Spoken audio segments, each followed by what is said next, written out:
ये डन हो गया। क्या डन हो गया? Registered office. 30 दिन के अंदर बता दो। सही है, चेंज करो तो 15 दिन में। चेंज करने से पहले किसकी अप्रूवल लेनी पड़ेगी? शेयर होल्डर से अप्रूवल लेनी पड़ेगी थ्रू स्पेशल रेजोल्यूशन। अगली चीज कौन सी बची? बिजनेस। सेक्शन 26 है हमारे पास। ये थोड़ा सा इंपॉर्टेंट सेक्शन है, और इस सेक्शन को जब हम पढ़ेंगे तो इससे हमें एक चीज एटलीस्ट ये रियलाइज हो जाएगी कि कोई भी टॉपिक, कोई भी सेक्शन आपका खत्म नहीं हो रहा होगा, वो आपस में किसी ना किसी तरीके से लिंक्ड होगा। तो अगले जो 15-20 मिनट है प्यारे, जो थोड़ा सा एक्टिव रहिएगा। आपने कंपनी बना ली, सही है। आपने मेमोरेंडम ऑफ एसोसिएशन में क्या करा? बिजनेस बताया। बच्चों देखते डायग्राम थे, मेमोरेंडम ऑफ एसोसिएशन में आपने क्या बताया? बिजनेस। आप बिजनेस कैरी कर सकते हैं, आप जो चाहे नहीं, जो चाहे नहीं, आप जो चाहे बिजनेस कर लें, लेकिन वो बिजनेस क्या होना चाहिए? लॉफुल होना चाहिए। Business and object of the company. आप एक लॉफुल, सुनिएगा, इसका मतलब है कल को बिजनेस में आपने शराब का वर्ड लिखा हुआ है तो देयर इज अ पॉसिबिलिटी कि रजिस्ट्रार, क्यों? On account of contrary to the law. कौन सा law? The constitution of Islamic Republic of Pakistan. उसके बेसिस पे आपके मेमोरेंडम को क्या कर सकता है? कैंसिल कर सकता है। तो देयर इज अ पॉसिबिलिटी, एक कंपनी बनने जा रही है, उसने अपने बिजनेस में ये लिखा हुआ है, जहां उसने अपने बिजनेस में ये लिखा हुआ है प्यारे बच्चों, तो इसका पहला आंसर ये होगा कि भाई बिजनेस कौन सा होना चाहिए? लॉफुल होना चाहिए। तो इससे होगा क्या? रजिस्ट्रार शायद आपका मेमोरेंडम एक्सेप्ट ना करे। क्यों नहीं करे? बिकॉज कॉन्ट्रडिक्ट कर रहा है, और जहां वो एक्सेप्ट नहीं करेगा आपकी कंपनी इनकॉर्पोरेट नहीं हो सकेगी। यहां तक बात समझ आती है? तो पहला चीज, आपका बिजनेस क्या होना चाहिए? लॉफुल। और इस लॉफुल बिजनेस करने से रिलेटेड जितने बिजनेसेस हैं वो आप कर सकते हैं। इस लॉफुल बिजनेस से करने के लिए जितने, मेरा बिजनेस है कि मैं कपड़ा बनाऊंगा, मैं कपड़ा मैन्युफैक्चर करूंगा, तो इसके लिए तो मुझे कॉटन भी चाहिए होगा। कहां आप कपड़े की बात कर रहे हैं और कहां कॉटन आ रहा है? हाँ, बट कपड़ा बनाने के लिए जो मेरा रिलेटेड बिजनेस है वो कॉटन परचेज करना है, उससे मैं एक रॉ मटेरियल परचेज करूंगा, तभी मैं एक फिनिश गुड्स बना सकूंगा। क्या यहां तक बात समझ आ रही है प्यारे बच्चों? क्लियर है? मेरा काम मीट का है, सही है, मैं गोश्त बेचूंगा तो मैं गाय भी खरीद सकता हूँ, बकरा भी खरीद सकता हूँ। डन हो गया? तो जो मेरे रिलेटेड बिजनेस होंगे वो मैं डेफिनेटली कर सकता हूँ। हैस्कॉल पेट्रोलियम, पेट्रोल का काम है, लेकिन कल को सीएनजी का स्टेशन भी लगा सकता हूँ। सही है, पेट्रोल के स्टेशन भी लगा, बिकॉज पेट्रोल बेचना है ना, तो यार बेचने के लिए मुझे स्टेशन भी लेना पड़ेगा, मुझे हैस्कॉल का पेट्रोल पंप भी। क्या यहां तक बात समझ आती है बच्चा? अच्छा, बिजनेस कैसा होना चाहिए? लॉफुल होना चाहिए। अच्छा, क्या कल को बिजनेस चेंज कर सकता हूं? अच्छा, एक चीज, जो आपका बिजनेस है और जो कंपनी का नाम है वो प्रोपोर्शनेट होना चाहिए, वो कमेंसुरेट होना चाहिए। क्या मतलब इसका मेरे भाई? मेरे भाई, क्या मतलब इसका? आप बताएं दोस्त।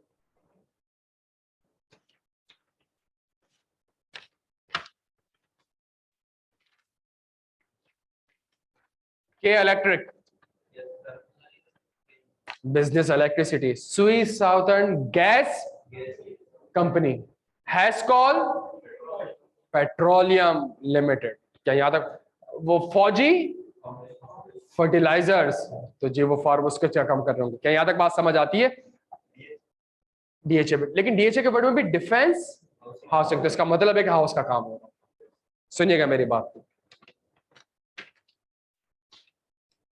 PNG is a company, Procter and Gamble. PNG is a company. Unilever क्या गुर्दों का काम करती है? नहीं। Unilever is a company, companies act के हिसाब से बनी हुई है, लेकिन कहां यूनिलीवर को पढ़ के लगता है कि वो एरियल या सेफगार्ड या फिर ये चीजें बेच रही होती है। तो थोड़ा समझने की कोशिश करिएगा, इस सेक्शन को समझने की कोशिश करिएगा। कंपनी का नाम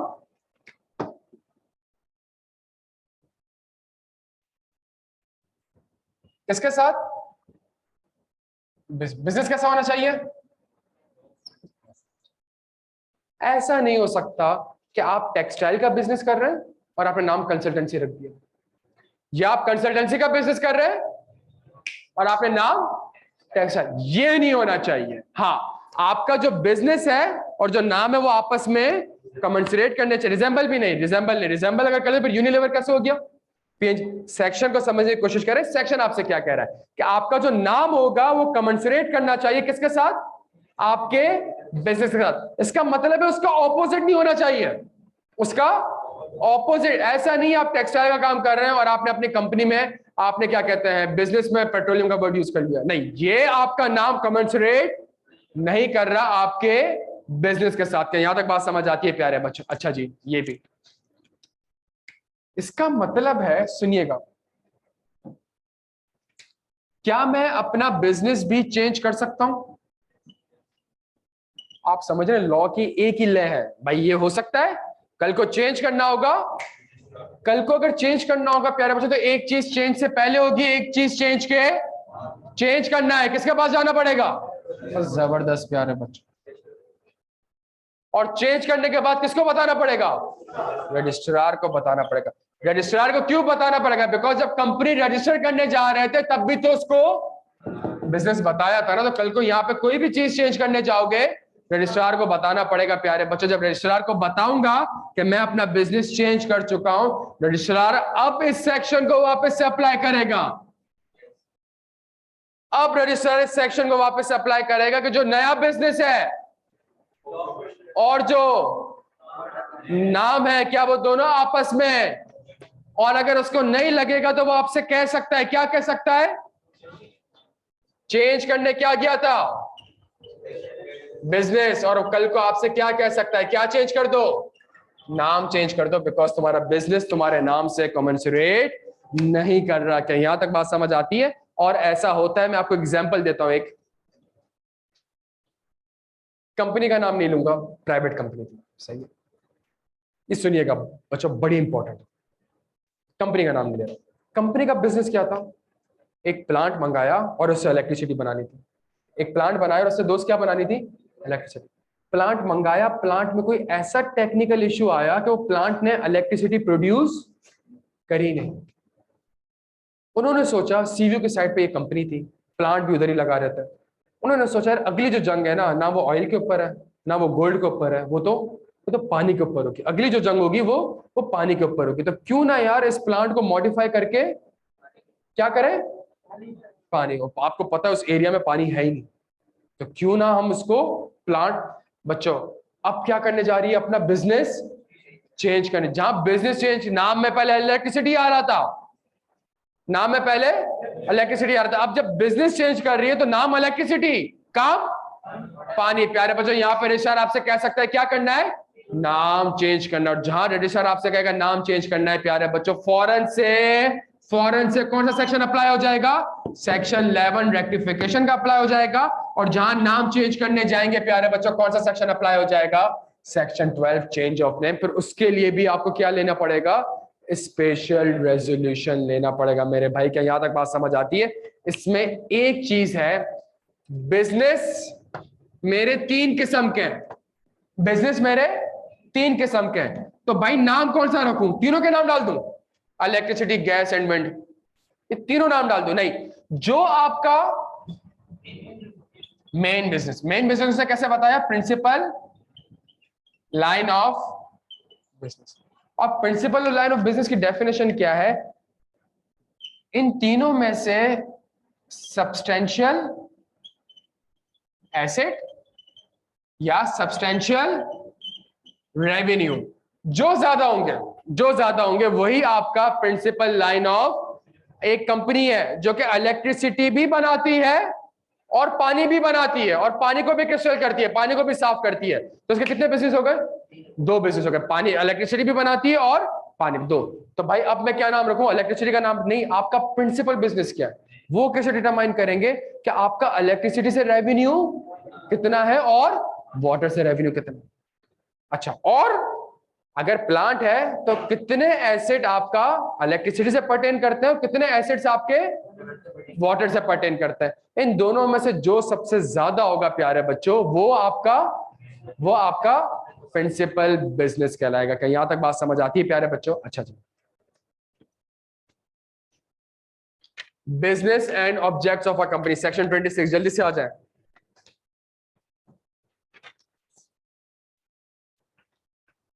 अ कंपनी में carry on or undertake any lawful business or activity and do any act or enter into any transaction being incidental and ancillary thereto which is necessary in कपड़ा बनाना है लेकिन कॉटन तो खरीदना पड़ेगा। पेट्रोल बेचना है तो पेट्रोल पंप तो, बिजनेस मेरा पेट्रोल पंप नहीं है, बिजनेस मेरा पेट्रोल का, लेकिन पेट्रोल बेचने के लिए पेट्रोल पंप बनाना पड़ेगा। तो जो भी एंसिलरी रिलेटेड सर्विसेज है वो भी, provided that the principal line of business of the company shall be mentioned in the memorandum of association of the company which shall always commensurate with the name of the company. क्या यहां तक बात समझ आती है? आपका जो name होगा आपके बिजनेस के साथ, आपका जो बिजनेस होगा वो आपके नेम को कमेंसरेट करो। Any change in the principal line of business shall be reported to the registrar within 30 days from the date of change on the form as may be specified. ये आगे वाली line बढ़ी तो पता है हमें, जब भी चेंज करोगे रजिस्ट्रार के पास 30 दिन में जाना, हर जगह पे 30 दिन ही लिखा हुआ है, सही है। एंड रजिस्ट्रार में जल्दी जल्दी जल्दी give direction of change of name if it is in violation of this section. And what is this section? This section is the business shall commensurate with the name of the company. तो अगर business change कर रहे हो, नाम कुछ और हो गया, बिजनेस कुछ और कर रहे हो, रजिस्ट्रार आपको कह सकता है कि अपना नाम, ये जो रजिस्ट्रार आपसे कहेगा तो आपके ऊपर कौन सा सेक्शन अप्लाई हो जाएगा? जल्दी से बताएं, आपके ऊपर कौन सा सेक्शन अप्लाई होगा? सेक्शन 11 कौन सा है? कितने दिन के अंदर? 30 दिन के अंदर आपने अपना नाम लाजमी नहीं करा तो रजिस्ट्रार खुद आपका नाम चेंज कर देगा। और नाम चेंज करना है तो उसके लिए कौन सा सेक्शन अप्लाई हो जाएगा? Section 12 change. किसके पास जाना पड़ेगा? आप समझ आ रही है प्यारे बच्चों? सेक्शन 26 भी जब हम पढ़ेंगे तो देयर इज अ पॉसिबिलिटी कि आपका सेक्शन 11 सेक्शन 12 ट्रिगर कर सकता है। तभी मैं आपसे कह रहा हूं कोई भी सेक्शन आपका कंप्लीट नहीं हुआ, आगे जाके जब हम पढ़ते रहेंगे वो पुराने स्टैंडर्ड से, पुरानी चीजों से, पुराने सेक्शन से लिंक होता रहेगा। ये बात समझ आती है हमें? क्लियर हम सारे यहाँ पे? अच्छा जी, जी मेरे भाई।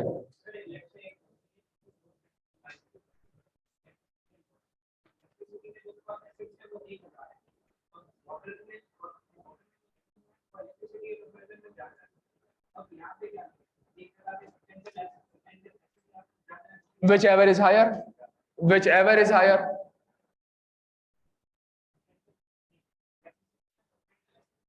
मैं आपके सामने अभी एग्जांपल रख लेता हूं, कोई मसले वाली बात ही नहीं है। बट अगर आप मुझे इजाजत है पहले मैं सेक्शन पढ़ लूं आपके साथ, मैं सेक्शन पढ़ लूं। अच्छा, explanation principal line of means the business in which substantial assets are held. For example,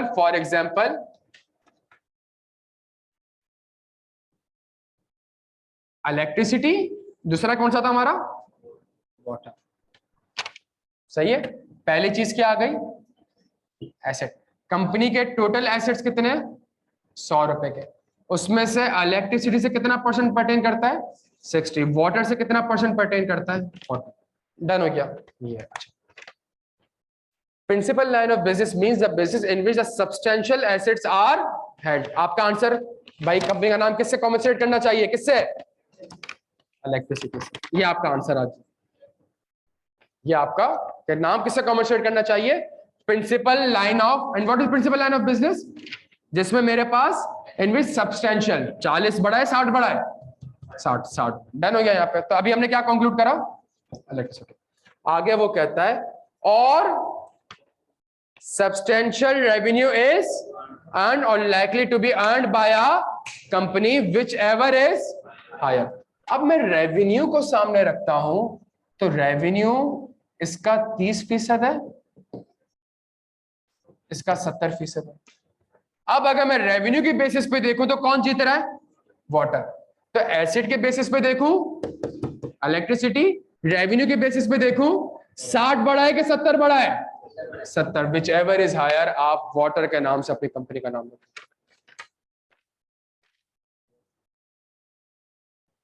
आप वाटर के हिसाब से अपनी कंपनी का नाम, मैं वापस पढ़ लेता हूं आपके साथ। Principal line of business means the business in which substantial assets are held or likely to be held, or substantial revenue is earned, or whichever is higher। जाहिर सी बात है, एक नंबर यहां जीतेगा, एक नंबर। अगर इसका आंसर भी 70-30 हो, फिर तो टेंशन वाली बात ही नहीं है, फिर तो आप करते हैं। लेकिन अगर ये ऑपोजिट हो जाए, क्या मतलब? अब तो एक तरफ एसेट के बेसिस पे कौन जीत रहा है, रेवेन्यू के बेसिस पे कौन जीत रहा है, लेकिन बड़ा कौन जीत रहा है? वाटर। क्यों? इसका 70% है। तो अब आप वाटर के हिसाब से अपना, सॉरी, अगर इक्वल तो आप कुछ भी रख ले, फिर तो मसला ही नहीं है। सही है, लेकिन देखिए मेरी बात सुने, इक्वल से मसला क्या होगा? मेरी इसमें आप एक वर्ड समझे नहीं है, एक वर्ड आप समझे। क्या मैं IQ का नाम बुक शॉप रख सकता हूं?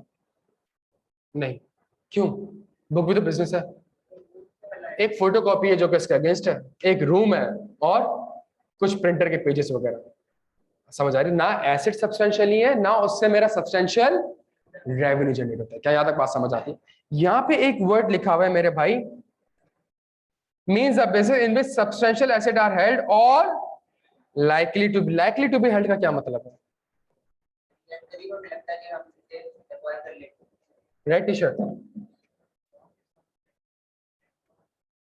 अभी कंपनी इनकॉर्पोरेट हुई है, कंपनी का बिजनेस स्टार्ट थोड़ी हुआ है। जब बिजनेस स्टार्ट नहीं हुआ है तो मैं कैसे बताऊं मेरा रेवेन्यू कितना होगा? और लाइकली टू बी, हाँ जी, लाइकली टू, तभी यहाँ पे लाइकली टू बी अर्न का वर्ड यूज किया, और इसलिए यूज किया बिकॉज अभी तो कंपनी इनकॉर्पोरेट हुई है। इनकॉर्पोरेट के वक्त आपने नाम डिसाइड करना है, बिजनेस डिसाइड करना है, तो इसलिए ये गाइडेंस आपको दी गई है। बिजनेस तो अभी स्टार्ट होगा आगे जाके, अभी तो रजिस्टर ऑफिस बना रहे हैं, अभी तो नामों पे हम पड़े हुए। ये बिजनेस करने का सोच रहे हैं, कल कोई बिजनेस करेंगे तो इससे रेवेन्यू जनरेट होना स्टार्ट। अभी तो प्लांट भी नहीं है मेरे पास, तभी वो आपसे कहता है जी मेरे भाई।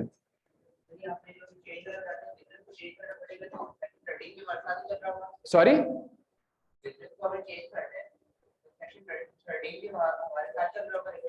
बिल्कुल चल रहा होगा।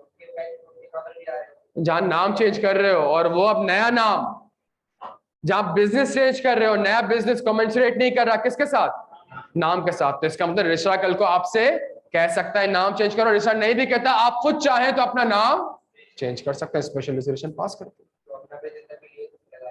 डन हो गया प्यारे बच्चों? मतलब नाम चेंज करेंगे तो उसका इफेक्ट ही होगा। ये काम करना है आपने। सुनिएगा मेरी बात को, सेक्शन 26 पढ़ रहे हैं, लेकिन नेम के सेक्शन ट्रिगर हो सकते हैं। ये अगर समझ आ जाएगा तो पेपर पिक हो जाएगा प्यारे बच्चों। डन हो गया यहाँ पे? अच्छा जी, एक एग्जाम्पल है इसके नीचे। एग्जाम्पल 2, अच्छा मैं इसको complete. Subsection 2, a company shall not engage in a business which is prohibited by any law for the time being in force. तभी तो वो यहाँ पे कहता है कॉन्ट्रडिक्ट कर रहा है किसी लॉ के साथ, तो इस बेसिस पे मैं आपका मेमोरेंडम और आर्टिकल उड़ा सकता हूं, मैं आपकी कंपनी रजिस्टर्ड नहीं करूंगा। और लिखा हुआ है restricted by any law, rules और regulation unless necessary licence, registration, permission और अप्रूवल हैज बीन ऑब्टेन्ड और compliance with any other condition has been made. अगर मुझे बैंकिंग बिजनेस करना है, बैंक का बिजनेस करना है, तो मेरे पास बैंकिंग लाइसेंस होना चाहिए, बैंकिंग लाइसेंस होना चाहिए। तो अगर एक कंपनी कहते, अगर एक कंपनी रजिस्टर कराने जा रहे हो और कह रहे हो कि जी मैं बैंक का काम करूंगा, तो आपसे पूछेगा, क्या पूछेगा? लॉफुल बिजनेस है, लेकिन एक और चीज, लाइसेंस भी रिक्वायरमेंट है, अप्रूवल भी रिक्वायरमेंट है। कल को अगर मैं ऑडिट फर्म खोलने जाता हूं लेट से, तो ऑडिट फर्म के लिए रिक्वायरमेंट क्या है कि आपके पास आपका चार्टर्ड अकाउंटेंट होना लास्ट में, तभी आप चार्टर्ड अकाउंटेंट फर्म खोल सकते हो। क्या यहां तक बात समझ आती है बच्चों? अच्छा जी, एग्जाम्पल आ रही है आपके पास, इसको पढ़ें। Example 2, TSF Mills Limited is being proposed to be registered to carry on business involving manufacture and sale of textile, sugar and flour। भाई तीन काम कर रही है, मना थोड़ी है, तीनों लॉफुल बिजनेस है। तीन काम कर रही है, मना थोड़ी है। The extract from the financial projections are estimated asset textile के कितने 500, शुगर के कितने, फ्लोर के कितने, तो टोटल 900 में से टेक्सटाइल कितना परसेंट हो गया प्यारे बच्चों? मैंने लिखा हुआ है आपके लिए आगे बच्चों, लिखा हुआ है, आपने नंबर कोड करना है 55.6%। शुगर कितना है और फ्लोर कितना है प्यारे बच्चों? कौन सा business, principal line of business कौन सा है? प्रिंसिपल लाइन ऑफ बिजनेस कौन सा? टेक्सटाइल। लेकिन वो कहता है एसेट नहीं बल्कि रेवेन्यू भी। रेवेन्यू अगर मैं देखूं तो 2200 रुपए का रेवेन्यू टेक्सटाइल से, 4500 का रेवेन्यू शुगर से, फ्लोर का रेवेन्यू 800 रुपए। तो एस्टिमेटेड रेवेन्यू कितना हो गया? 29%। 60% रेवेन्यू के बेसिस पे देखो तो कौन सा है? शुगर। एक तरफ टेक्सटाइल, दूसरी तरफ विच एवर इज टेक्सटाइल कितना है? 55.6। शुगर कितना है? विच कौन सा हायर है? 70। कौन सा हायर है? 70। 70 किसको पर्टेन करता है? शुगर को। आपका प्रिंसिपल लाइन ऑफ बिजनेस क्या है? शुगर है। आपका नाम कॉमेंसरेट करना चाहिए शुगर के साथ। आप टेक्सटाइल का वर्ड अपनी कंपनी के नाम के साथ यूज नहीं कर सकते। ये मेरी बात समझिए बच्चे, क्लियर हो मेरे भाई? तुम मेरी बात समझने की कोशिश करेगा। मैं आपके सामने एक सिनेरियो रख रहा हूं, 2 सिनेरियो आपके सामने रखूंगा। अगर ये समझ आ गए तो आपको लॉ की तमीज आ जाएगी थोड़ा बहुत, खुदा का वास्ता। सुनिएगा।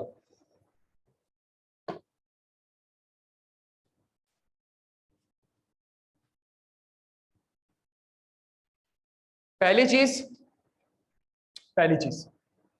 कंपनी का नाम है एबीसी टेक्सटाइल। एबीसी टेक्सटाइल सही है, और आगे लिमिटेड, एबीसी टेक्सटाइल लिमिटेड सही है। अच्छा, कंपनी का बिजनेस क्या है? कंपनी का बिजनेस है टेक्सटाइल एंड शुगर। 2 बिजनेस है, लेकिन नाम क्या है? ABC textile. क्यों?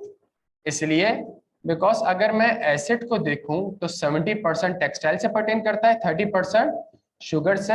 और अगर मैं रेवेन्यू को भी देखूं तो 70% टेक्सटाइल से पर्टेन करता है, शुगर से 30%। मैंने सेम नंबर रखा, डन हो गया।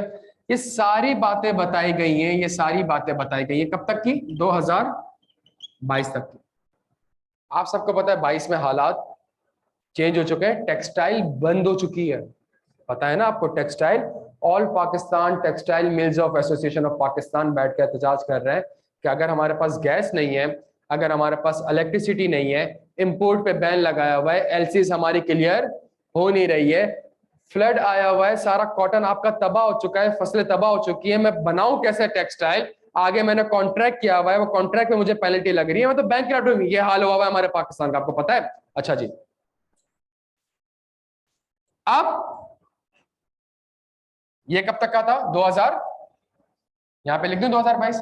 2023 में क्या हो गया? पेपर में सवाल आया 2023 में, इन वजूहात की वजह से एसेट, टेक्सटाइल के एसेट्स कितने रह गए? 20%। शुगर का रेवेन्यू, शुगर के एसेट्स कितने हो गए?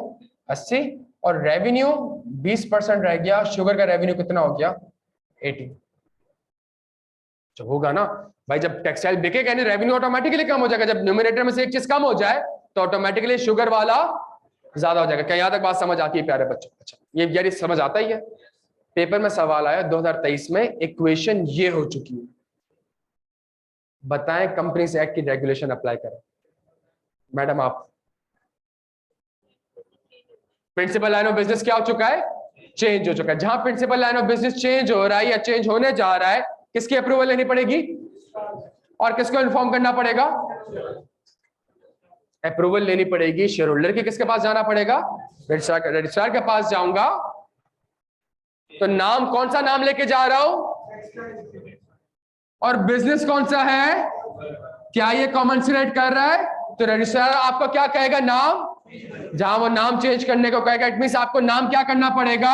रेक्टिफाई करना पड़ेगा। जब रेक्टिफाई करोगे तो नाम चेंज करने के ऊपर भी स्पेशल रेजोल्यूशन अप्लाई करोगे। मैं ये चीज आपको सिखाने की कोशिश कर रहा हूं। क्या यहां तक बात समझ आ रही है? पेपर में अगर सवाल आ जाए और लिखा हुआ आ जाए एबीसी टेक्सटाइल लिमिटेड और बिजनेस अब क्या हो चुका है?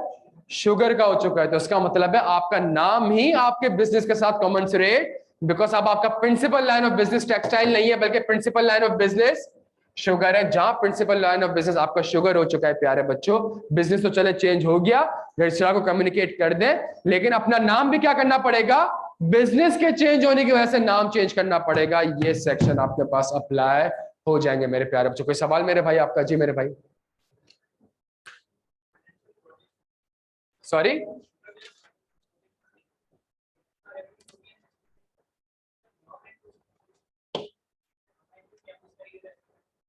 एस्टिमेट जो होगा वो आपके स्टैंडर्ड्स के हिसाब से होगा ना, बजट आप जैसा बनाते हो।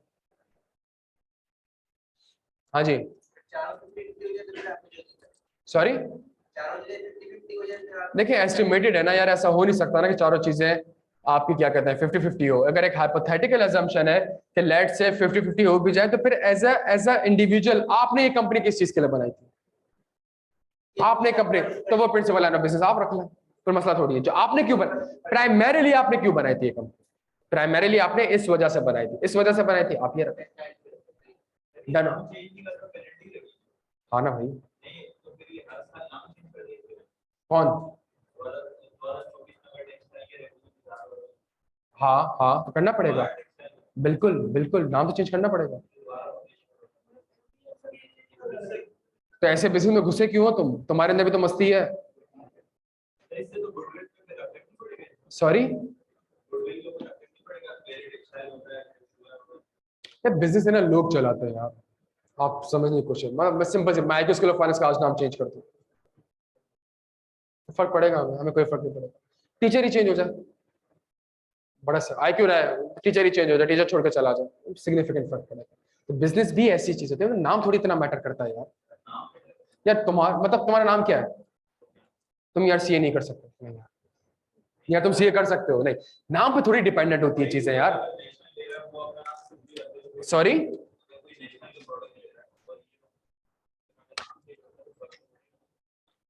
वापस कहोगे?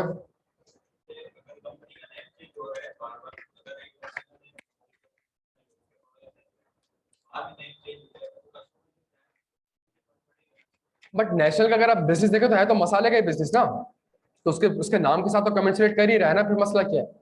ये थोड़ी है यार कि वो बिरयानी मसाला और बॉम्बे मसाला इसमें कोई चेंज आ गया, तो है तो अल्टीमेटली वो मसाले का ही बिजनेस ना यार। आप थोड़ा समझने की कोशिश करिएगा, ऐसा थोड़ी है कि वो सिंधी बिरयानी ज्यादा बिक रही है तो आपने कहा नेशनल कहां से हो गया?